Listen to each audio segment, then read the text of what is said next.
위왕 조조. 조조가 호도로 돌아오자 신하들이 기다렸다는 듯이 조조를 위왕으로 추대하는 표문을 황제에게 올리고 겸양의 덕처럼 조조는 황제의 조서를 3번 거절한 끝에 위왕의 자리에 오르게 된다. 조조는 억군의 위나라의 왕궁을 건설하고 모든 나랏일을 그곳에서 관리하며 만약의 사태에 대비해 하우돈을 호도에 배치시켰다. 예상했던 대로 경기와 위왕 등의 반란을 일으켰지만 하우돈에게 진압되었다. 조조가 위왕궁으로 건설한 억군의 정체를 밝혀봅시다. 어편이 기주위군에 속하며 그 성토는 자현에 있었다고 합니다.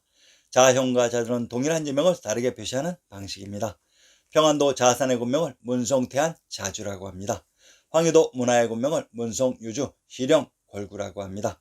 함경도 문천의 군명을 매성 문주 이균이라고 합니다.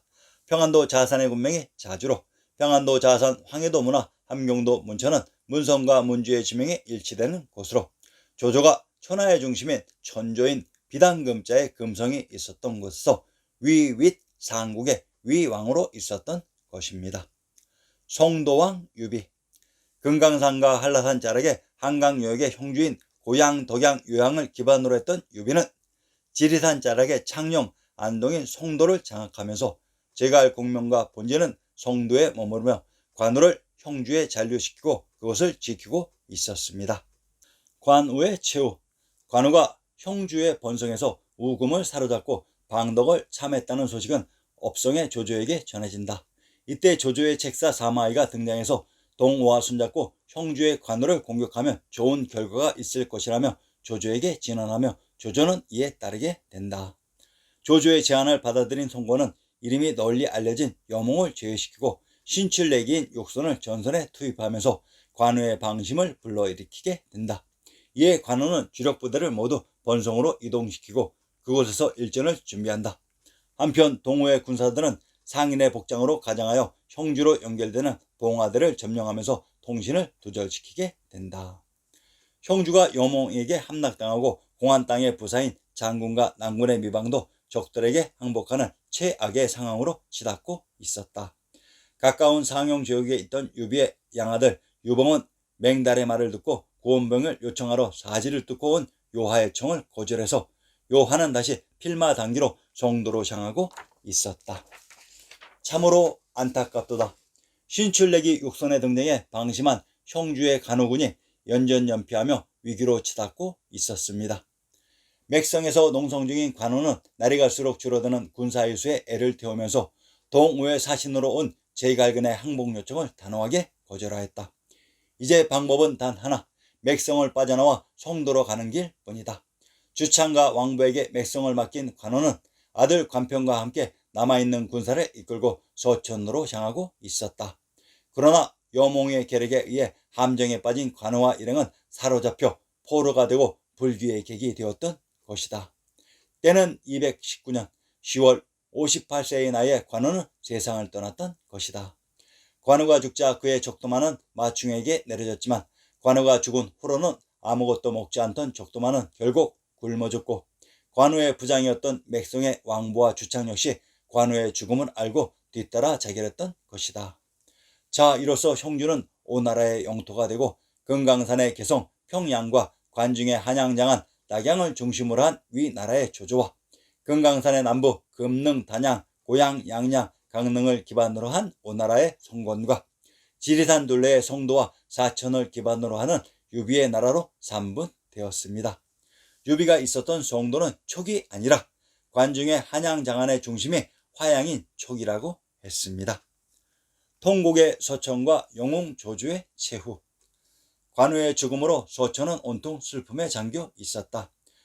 관우가 오관 육참의 여정을 했을 때 중간에 진국사의 보정스님이 있었는데 관우의 혼이 보정스님에게 나타났던 것으로 이번에는 보정스님이 있었던 곳이 옥천산이라고 하니 이곳의 정체도 밝혀봅시다. 전라도 순창의 군명을 오산 옥천이라고 합니다. 전라도 용담의 군명을 물고 옥천이라고 합니다. 전라도 옥구의 군명을 마서량 옥산이라고 합니다. 전라도 순창과 용담의 군명이 옥천으로 용담은 천황님이 계셨던 용성의 연못이라고 했습니다.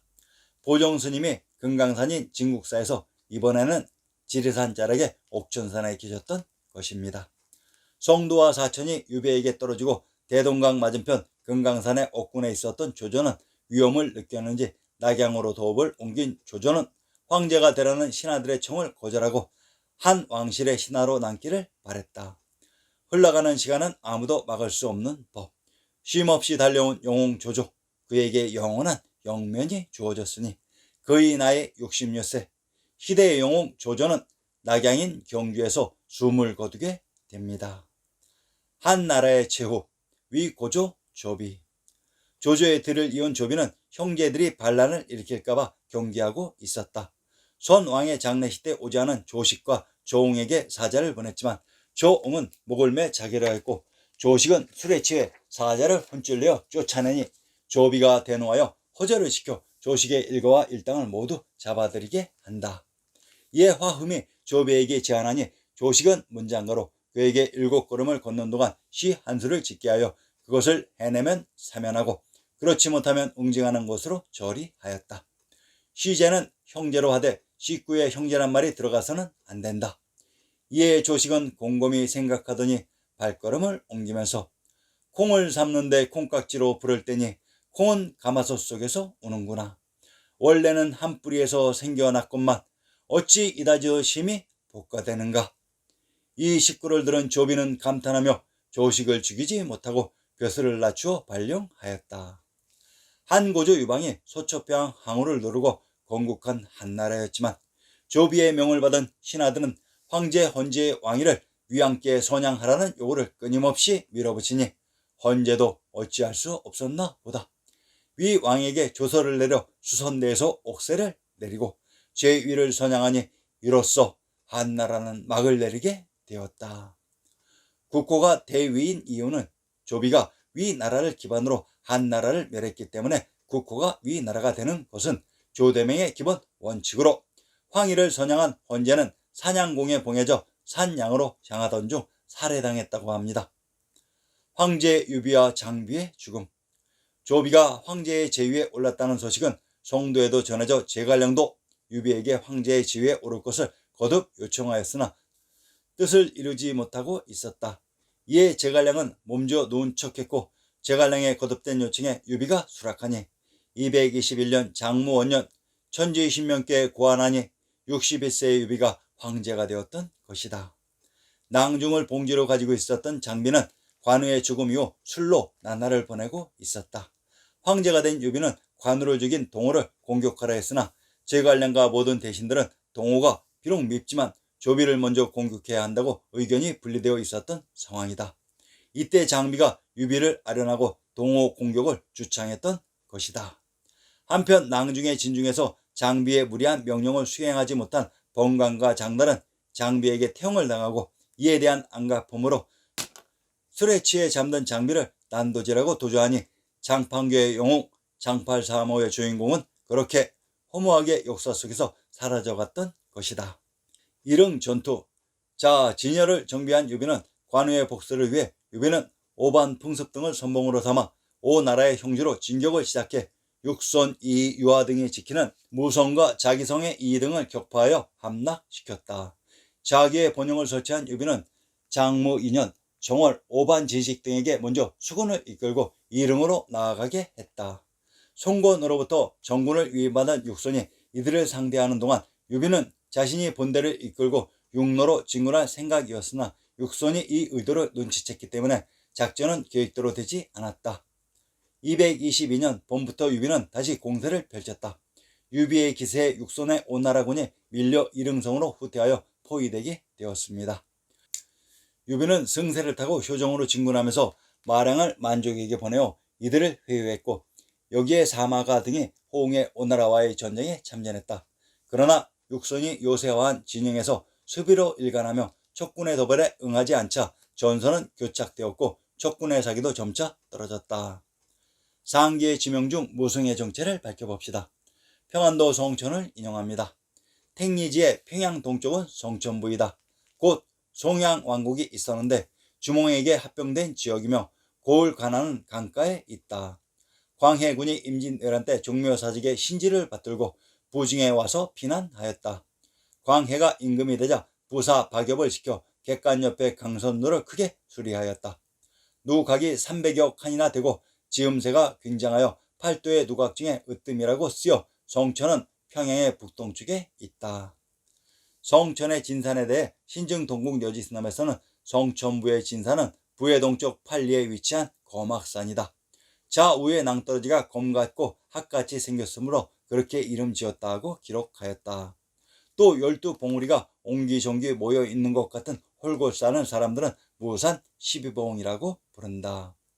무성이란 무산에 있었던 성으로, 성천은 지리산의 송도에 있었던 하천으로, 유비의 송도군이 금강산에 있었던 평양의 동북부 쪽에 있었던 오나라를 금강산과 지리산의 협곡인 대동강을 따라 남하하고 있었던 것입니다. 그곳 금강산과 지리산이 끝나는 평지 부근에서 큰 강을 맞아 그곳에서 수군이 활약하는 것입니다. 황제 조비와 조회, 조조의 뒤를 이어받아 천하를 통일하겠다고 호언장담하던 조비는 제위에 오른 지 7년 만에 눈을 감으니 그의 아들 조회가 위나라의 2대 황제가 된다. 이때 사마이는 군마를 조련한다는 핑계로 서량으로 떠나게 되며 이 기회를 놓치지 않고 유비의 책사 마속에 작전을 세우게 된다. 어느 날 황제 조회가 있는 나경에 흉흉한 소문이 돌고 있었으니 병권을 쥐고 있는 서량의 사마이가 직접 새 황제를 세우기 위해 반란을 도모한다는 청천벽력과도 같은 내용이었다. 이에 황제 조회는 사마이를 호출해서 모든 관직을 박탈하고 고향으로 돌려보내니 위나라에는 제갈령에 대응할 마땅한 인물이 없게 되었다. 자, 이제 돌격의 깃발을 올릴 기회는 왔습니다.